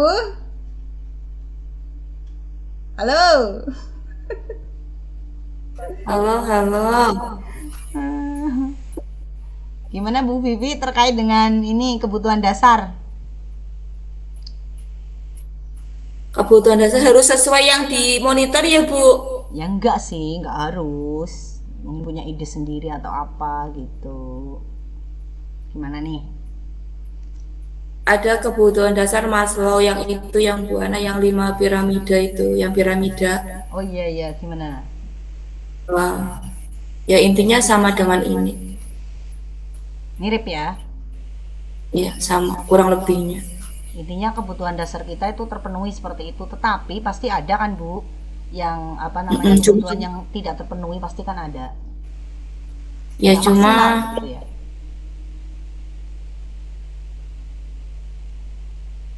Gimana? belum ada motivasi berprestasi apa di sini ya? Motivasi berprestasi? Oh, tadi mungkin kaitannya yang di depan motivasi tadi. Oh, motivasi itu tadi yang kita bahas, motivasi manusia melakukan sesuatu.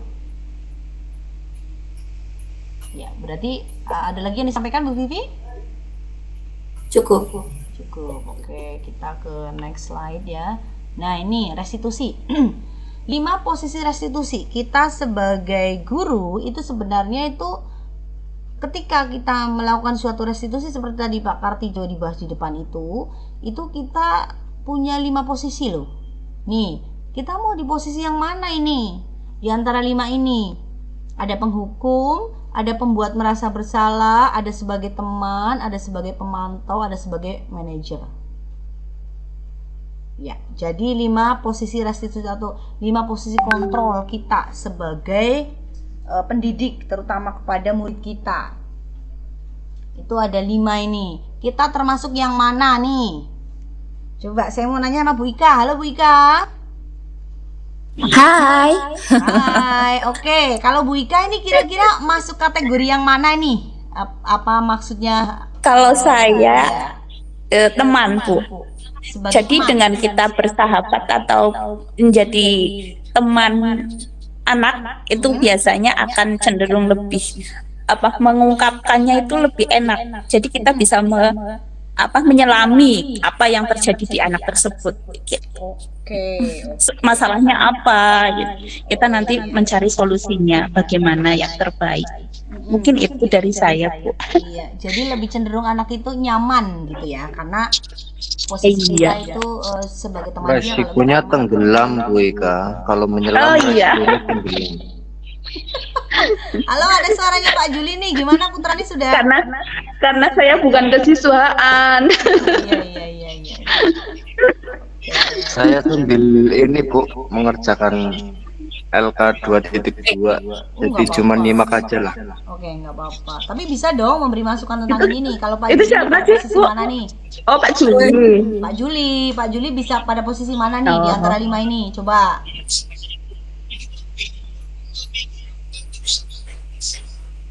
Kalau saya sih di posisi Pemantau. Endrup nih. Suaranya endrup. Sinyalnya kurang stabil ya mungkin ya Pak Juli ya. Ya, coba saya mau beralih nih sama Mbak Rizka. Ada nggak ya Bu Rizka ya? Halo Bu Rizka, suaranya saya kangen nih. Bu Rizka. Isoma. Oke, ada Isoma. Ada Bu Ratmi pasti nih. Bu Ratmi mau pilih yang mana Bu Ratmi? Bu Surajmi. Isoma. Kok Isoma? Milih apa ini? Restitusi 5 posisi kontrol. Iya, mau milih yang mana nih? Kalau teman saja lah. Posisinya di mana? Teman ya? Mau teman saja. Sama Bu Ika ya. Kenapa milih teman, Bu? Ya kalau apa ya? Ngomongnya kepriwe. Yang ngomong aja. Maksudnya kalau teman kan bisa lebih mudah lah dalam posisi kontrol, menyampaikannya, terus kita bisa memposisikan diri sebagai dirinya dan sebagai tidak menggurui atau yang lainnya kayak gitu. Maaf ya Bu, tak sambil. Iya. Si anak juga lebih nyaman gitu ya. Iya, anak merasa lebih nyaman. Oke, terima kasih semuanya nih. Ya intinya kita sebagai guru itu dianjurkan itu yang posisi kontrol itu dari sebagai teman, sebagai pemantau atau manajer. Jadi sebagai teman seperti tadi sudah dikatakan namanya sebagai teman ya. Kita sebagai teman kan merasa nyaman ya. Santai aja bro. Oke, gimana nih? Ada masalah apa nih? Bisa cerita dong seperti itu kan. Nah, kalau sebagai pemantau itu lebih cenderung agak serem sedikit, tetapi tetap ke aturan yang sesuai kalau pemantau ya.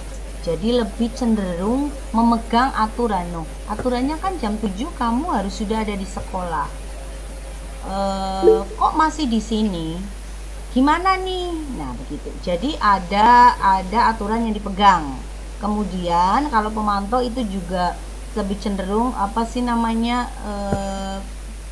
bertindak berdasarkan grafik atau berdasarkan data ya. Kemarin nih kamu sudah 2 kali begitu. 2 kali tidak ikut pelajaran saya atau 2 kali terlambat begitu. Itu kalau pemantau. Jadi ada data-data. Kalau pemantau. Nah, kalau manajer ini yang the best ya Bu ya, kalau bisa Bapak Ibu ini menjadi manajer. Jadi lebih cenderung memegang kepada aturan tetapi juga merangkul anak begitu. Tetapi kita tetap berposisi sebagai ibu guru. Jadi tidak kita kalah atau kita tidak sama dengan siswa, tidak. Kita tetap posisinya di atas, jadi memegang peraturan, tetapi sikap kita itu mencerminkan seorang pendidik. Nah, jadi diantaranya itu kita sebagai teman, pemantau, dan manajer. Memang tidak dianjurkan kita sebagai penghukum atau pembuat rasa bersalah. Kalau pembuat rasa bersalah itu tidak menghakimi anaknya. Jadi dia tuh kan gara-gara kamu kan ibu jadi jatuh. Nah, itu namanya pembuat rasa bersalah. Gara-gara kamu tadi nih bu guru jadi terlambat gitu. Itu kalau pembuat merasa bersalah. Kalau penghukum ya ini tadi seperti itu ya, terlambat pusat 10 kali. Nah, itu namanya penghukum. Pak Riyadi, halo. Nih, siswa nih hebat nih. Penegak peraturan. Oke, menuju ke berikutnya yaitu kita finalnya nih. Restitusi ya. Restitusi, ada yang namanya segitiga restitusi Ibu. Jadi ketika kita melakukan suatu restitusi itu ada 3 langkah. Yang pertama, ini tadi posisinya kalau restitusi itu 3 langkah ini ya. Jadi menstabilkan identitas. Jadi kita semua akan melakukan hal terbaik yang bisa kita lakukan. Menstabilkan identitas itu maksudnya ketika anak melakukan suatu kesalahan, kita tidak langsung menghakimi dia bersalah, tetapi kita perlahan-lahan masuk ke masalahnya dia. Jadi distabilkan dulu jiwanya, seperti itu. Jadi tidak merasa dia dihakimi. Kemudian langkah yang kedua yaitu validasi tindakan yang salah. Kita tidak langsung menyalahkan dia, tapi semua orang bisa berbuat salah. Pasti kamu melakukannya memiliki alasan. Ibu guru yakin kamu melakukannya punya alasan kenapa kamu terlambat. Jadi dengan pelan-pelan dia akan menyadarinya dan akan mengungkapkan, ya bu, saya terlambat karena apa gitu. Nah, yang terakhir nih, menanyakan keyakinan. Keyakinan setelah dia mengakui kesalahannya tadi yang kedua, nih validasi tindakan yang salah divalidkan dulu, kamu salah ya. Iya saya salah bu, gitu kan. Nah, baru kita menanyakan keyakinannya dia. Jadi perbuatanmu itu salah, betul salah. Terus kalau salah harusnya bagaimana? Harusnya saya tidak datang terlambat bu. Terus kedepannya biar tidak datang terlambat bagaimana? Saya harus bangun lebih pagi kali ya bu, gitu. Jadi kita hanya membimbing dia untuk menuju penyelesaian, di mana anak itu juga mencari penyelesaiannya sendiri dari kesalahan yang sudah dilakukannya. Nah, inilah langkah-langkah dari segitiga restitusi, namanya restitusi, gitu ya. Kemudian yang terakhir nih ada segitiganya nih, segitiga restitusi tadi ya. Yang pertama kita menstabilkan identitas dulu nih. Langkah yang pertama tadi ya, distabilkan jiwanya dulu. Jadi jangan dia merasa emosional, takut dan sebagainya, distabilkan dulu. Kemudian dengan kata-kata juga bisa, setiap orang pasti pernah melakukan kesalahan. Kamu bukan satu-satunya yang melakukan ini, ada temanmu yang lain atau ada jutaan orang berbuat salah di luar sana begitu. Jadi jiwanya itu akan merasa dia, oh iya aku tidak sendirian, aku ada yang menemani, aku ada temannya, aku dan sebagainya gitu. Kemudian yang kedua adalah menanyakan keyakinan. Keyakinan itu maksudnya setelah dia merasa nyaman, maka dia akan mulai perlahan-lahan yakin dong bahwa dia itu salah. Halo Bapak Ibu. Halo. Ya, halo. Oke, masih di sana ya. Ya. Yang kedua menanyakan keyakinan. yaitu keyakinan kelas apa yang telah kita sepakati. Maksudnya misalnya peraturan sekolahnya gimana, sekolah ini aturannya bagaimana, keyakinan kelasmu bagaimana, seperti itu ya. Atau kamu ingin menjadi orang seperti apa sih sebenarnya. Nah, itu menanyakan keyakinan. Nah, setelah itu langkah ketiga, kita bisa memvalidasi tindakan yang salah. Sorry kebalik ya, tadi harusnya divalidasi dulu ya. Sorry kebalik, divalidasi dulu tindakannya bahwa tadi salah gitu ya, baru menanyakan keyakinannya begitu ya. Jadi divalidasi dulu. Kamu tentu punya alasan kenapa kamu melakukan kesalahan ini. Iya Bu, saya salah karena ini begitu. Atau adakah cara yang lebih efektif untuk mendapatkan apa yang kamu butuhkan? Mungkin dia sudah berbuat salah. Jadi cara lain kan ada, tidak harus dengan cara seperti ini, mungkin seperti itu. Iya sih Bu ada, tapi gitu. Nah, nanti anaknya mulai terbuka hatinya ya, sampai finalnya kita menanyakan keyakinan tadi, yaitu keyakinan. Nah, jadi keyakinanmu seperti apa? Harusnya kamu berbuat seperti apa? Nah, begitu mungkin Bapak Ibu.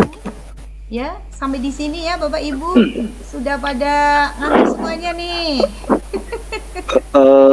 Izin Bu Ana. Ya, gimana Pak TJ? Sebelum ditutup, saya kok tertarik sekali di materinya, luar biasa sekali.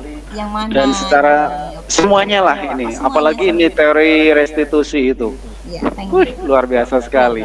Jadi, tetapi begini Bu Ana, kalau kita selaku apa namanya yang menangani langsung di lapangan, memang baguslah sebuah teori itu memang penting, perlu dan sangat bagus untuk diterapkan. Tetapi ada kalanya bahwa kita harus melihat juga bahwa setiap peserta didik atau setiap anak itu unik.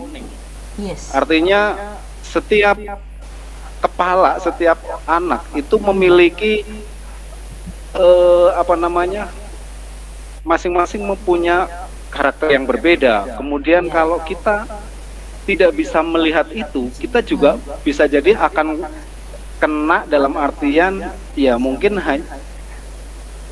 kena bisa jadi dalam tanda kutip dipermainkan anak juga gitu kan. Jadi meskipun ya mungkin ini karena saya melihat kebiasaan atau mungkin keseharian kita yang berada di bawah kemaritiman, sekolah kemaritiman yang berbasis ketarunaan, sehingga ini juga apa namanya, menurut saya posisi kita tadi yang menjadi penghukum, teman atau apa, ada kalanya kita di satu titik tertentu kita mungkin juga memposisikan diri kita itu bisa jadi sebagai seorang penghukum. Nah, artinya begini, karena tidak semua anak yang kita berikan restitusi itu bisa memberikan atau menerima itu sebagai betul-betul sebuah restitusi yang bisa dia terima, tetapi bisa jadi justru dijadikan sebagai sebuah apa namanya ya, sebuah kesempatan bagi dia ketika mendapatkan semacam itu, dia sudah bisa menyusun rencana untuk semacam kayak ngeprank gurunya gitulah. Nanti wah, gurunya kan gampang paling nanti juga cuma kayak gini, besok buat lagi gitu. Jadi artinya begini, kalau menurut saya tetap bahwa ini perlu kita jalankan, kita lakukan, tetapi bahwa asesmen diagnostik kepada masing-masing pribadi itu tetap penting. Artinya supaya apa? Supaya kita tidak dipermainkan dalam tanda kutip oleh peserta didik itu. Jadi betul-betul ya tadi di situ kita betul-betul punya apa namanya, betul-betul punya data yang kuat, punya apa dalam melakukan menangani sebuah kasus itu juga harus punya data yang akurat dan lengkap gitu Bu. Jadi artinya ada kalanya bahwa kita bisa jadi teman, kita jadi penghukum, jadi manajer atau jadi pemantau, tergantung menurut saya itu kita bisa melakukan itu semua tergantung bagaimana situasinya gitu Bu. Oke, terima kasih. Oke. Terima kasih Pak TJ Ya, betul sekali. Jadi kita tidak bisa menerapkan teori ini secara saklek di dunia nyata ya. Karena ini teori tidak sesuai dengan kenyataan yang kita hadapi di lapangan. Begitu mungkin ya Bapak Ibu ya. Jadi tetap semuanya itu berjalan. Intinya bisa saja pakai penghukum, bisa saja pembuat merasa bersalah, atau pemantau, atau teman, atau manajer. Jadi semuanya bisa dimungkinkan dipakai. Atau mungkin kita memakai restitusi, tetapi ketika restitusi itu tidak efektif dan hanya dimanfaatkan, malah dipermainkan, kita malah harus memegang suatu aturan atau data-data sehingga kita bisa membuat suatu keputusan yang valid. Mungkin seperti itu ya Bapak Ibu ya. Oke, mungkin sekaligus tadi yang disampaikan oleh Pak Kartijo bisa digunakan sebagai refleksi juga ya Pak TJ ya.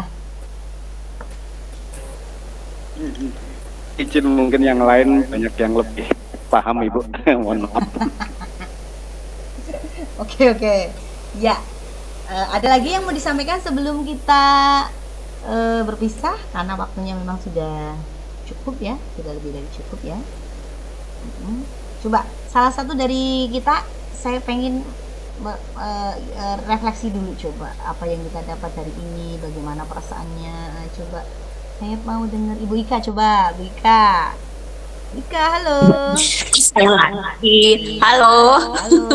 Coba kita kesimpulannya di akhir penutup ini, coba gimana nih, mau denger nih waktu perasaannya Bu.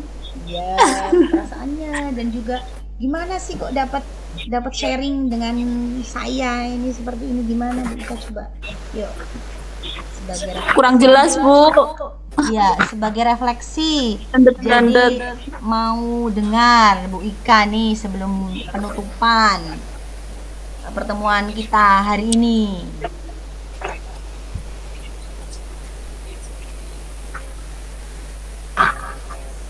Halo?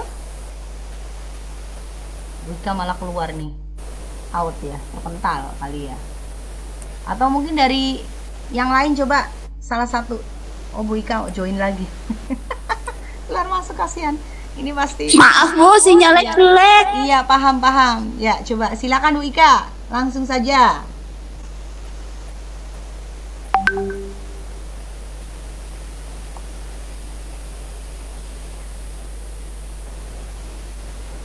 Halo Bu Ika.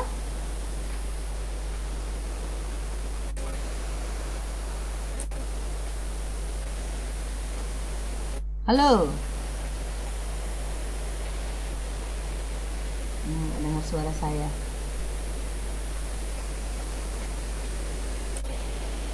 Ya, coba mewakili yang lain, coba satu saja. Saya mau denger nih dari peserta sharing kita malam ini nih. Siapa nih? Satu saja nih sebelum ditutup nih. Ayo, silakan. Tunjuk jarinya, angkat tangannya coba ya.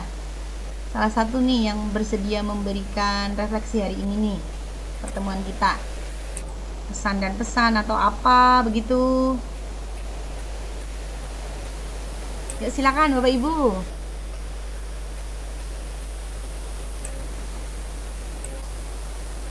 Halo. Halo, coba dong salah satu dong, mewakili lah. Hari ini Bu Jiton ya, silakan Bu Jiton. Ya wes, oke, mewakili teman-teman aja ya. Oke. Sebenarnya materi ini cukup menarik karena materi ini berhubungan dengan diri kita sebenarnya. Bagaimana kita harus disiplin, bagaimana kita harus memberikan hukuman, bagaimana kita harus dikatakan tadi ada konsekuensinya, ada imbal baliknya gitu ya, karena semua itu dengan berhubungan dengan kita sendiri. Jadi materi ini cukup baik dan cukup memotivasi kita ya teman-teman, memotivasi kita untuk bagaimana kita bersikap seperti itu.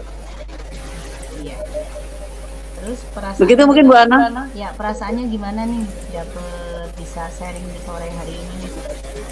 Ya, perasaannya oke, senang. Ya. Karena dari menarik itu kan berarti punya rasa senang toh? Iya, pastinya. Dan kembali ke nyaman. Oke. Aduh, seneng karo sapa, nyaman karo sapa nih? Nyaman dengan teman-teman dong. Oh, begono. Biasanya Iya, sama suami atau istri orang. Ya itu, ya salah satunya maksudnya. Kita kan sama suami dan istri orang di sini. Iya, karena kita adalah orang. Iya, intinya terjalin silaturahmi yang baik dengan sharing seperti ini. Iya. Dapat Bu ilmu Ana. sedikit lah ya. Yes. Saya setuju juga dengan yang disampaikan Bu Citun, Bu Ika, tadi siapa lagi ya, bahwa refleks apa tadi, bahwa apa yang disampaikan ataupun materi kegiatan dari panjenengan itu menurut kami sangat luar biasa, menyenangkan, sangat menyenangkan, penuh menginspiratif, waduh kan luar biasa sekali nih. Dan begini, dari sekian slide itu kemudian pembicaraan dari pertama saya belum bisa bicara karena mikrofonnya nggak punya itu. Itu menurut saya kok sebetulnya inti dari materi panjenengan itu sebetulnya kalau menurut saya ya itu adalah seperti gini, memulai dari diri. Siapa sih diri kita? Kita itu siapa dan di posisi yang mana dan sebagai apa dan harus bagaimana? Artinya sebetulnya materi ini sebetulnya tentang siapa diri kita dan dimulai dari diri gitu kan. Ya saya kira itu sih. Terima kasih. Sama-sama Pak TJ. Iya. Terima kasih pula Bapak Ibu, hari ini menjadi hari yang indah bagi saya sehingga bisa berbagi dengan kita semuanya di acara sharing santai di sore hari ini. Oke, sebelum kita tutup, saya stop sharing dulu ya, stop screen ya. Kita foto dulu yuk Bapak Ibu. Ayo coba kameranya dinyalakan 1 menit saja biar kita bisa foto. Ya nggak kelihatan. Kenapa nggak kelihatan? Nggak jelas gitu. Ini iya, nggak jelas, pakai laptopnya bodol. Pak Juli, Pak Suharyadi, Pak Hamdi, Bu Rizka, Pak Bayu. Ayo, saya pengen lihat fotonya nih buat kenang-kenangan saya nih. Entah kapan lagi itulah, kita bisa begini. Ayo coba. Pakai foto itu aja yang ganteng tuh. Kelamben, J. Coba nih. Kelamben. Di itu dulu, coba dibuka. Dibuka dulu. Bu Sri Mariatun. Halo, dibuka dulu dong kameranya. Pak Bayu, mana Pak Bayu? Tadi udah kelihatan Pak Bayu. Kok sekarang langsung? Aduh, nggak usah dibuka ya, aku nggak pakai kerudung. Aduh ya, Pak Juli. Wow, maco banget Pak Juli nih. Oke, Pak Tijo, remang-remang. Aku nggak kelihatan karena iya, nggak lah ya, seadanya saja. Oke, kamera. 1. Oke, saya tutup kamera aja ya biar kelihatan yang 1, 2, 3. Oke, gayanya luar biasa Bapak Ibu ya. Iya. Satu kali Biasa lagi baik ya. Bu Ika, biasa baik. Oke, 1 kali lagi ya saya ambil fotonya ya. 1, kayaknya yang lucu. 2, 3, mantap. Oke, ya. Sebentar saya save dulu ya. Saya save dulu Bapak Ibu. Oke. Saya kembali ke screen ya. Terima kasih sekali untuk hari yang indah ya di sore hari ini. Siap, sukses Bu Tidak Ana. ya, kebahagiaan saya bisa berkumpul dengan Bapak Ibu. Semoga sehat selalu ya. Terima kasih atas kehadirannya, atas joinnya, gabungnya di Jimit sore hari ini. Semoga berkah barokah dan rezeki melimpah. Sehat selalu untuk Bapak Ibu. Amin. Baik Bapak Ibu, cukup sampai di sini. Amin, Saya amin. mohon maaf atas segala kekurangan yang saya sampaikan, tutur kata saya yang tidak saya sengaja atau yang bagaimana yang menyakiti hati Bapak Ibu ya. Semoga dimaafkan ya Bapak Ibu ya. Baik, terima kasih. Saya tutup pertemuan kita pada sore hari ini. Kita tutup bersama dengan membaca Alhamdulillah. Alhamdulillah. Terima kasih. Alhamdulillahirabbil alamin. Terima kasih Bu Ana. Sama-sama. Waalaikumsalam warahmatullahi wabarakatuh. There's a place I have found in the shade on the ground, far